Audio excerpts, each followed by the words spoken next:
মন্দিরে পূজা করবার অধিকারী সেই যে তার জীবনে যে নিত্য নৈমিত্তিক কর্ম সেগুলোকেও পূজার মতন করে করে, ভালোবেসে করে, ভালোর জন্য করে, ভালো কর্ম করে। আমরা মন্দিরে গিয়ে প্রচুর মালা চড়াচ্ছি, প্রচুর পুজো করছি, কিন্তু যেই বাইরে আসছি তখন দুনিয়ার খারাপ কর্মগুলো করছি। যখন শিবরাত্রি আসছে তখন ভোলে বাবার মাথায় গিয়ে প্রচুর পরিমাণে দুধ গঙ্গা জল ঢালছে, এদিকে বাড়িতে বৃদ্ধ বাবা বা মা এক গ্লাস জল চেয়ে পাচ্ছে না। কোথায় পুজো হচ্ছে? ভগবান বলেছেন যে আমি তার পুজোই স্বীকার করব যার জীবনে নিত্য নৈমিত্তিক দৈনন্দিন যে দায়িত্ব কর্তব্যগুলো সেগুলোকে সে পুজোর মতন করেই করে, একই শ্রদ্ধা, একই নিষ্ঠা, একই রকম সেই ভক্তি এবং ভালোবাসা নিয়ে যদি সে করে তাহলেই তার পুজো আমি স্বীকার করব।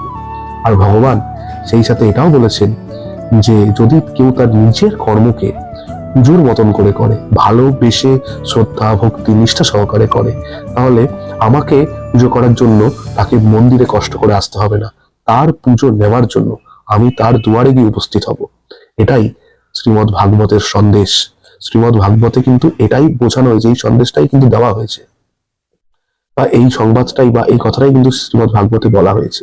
তাই নিজের জীবনের যে কর্ম সেগুলোকে পুজোর মতন করুন, সেই কর্মগুলোকে পুজোর মতন করে শ্রী ভগবানের চরণে নৈবেদ্যের মতন অর্পণ করুন। দেখবেন জীবন সত্যি যে পুজোর যে প্রকৃত ফল, সেই প্রকৃত ফল আপনি আপনার জীবনে লাভ করবেন এবং আপনার জীবন প্রকৃত সুন্দর, মধুময় এবং আধ্যাত্মিক কৃপা সম্পন্ন হয়ে উঠবে। রাধে রাধে।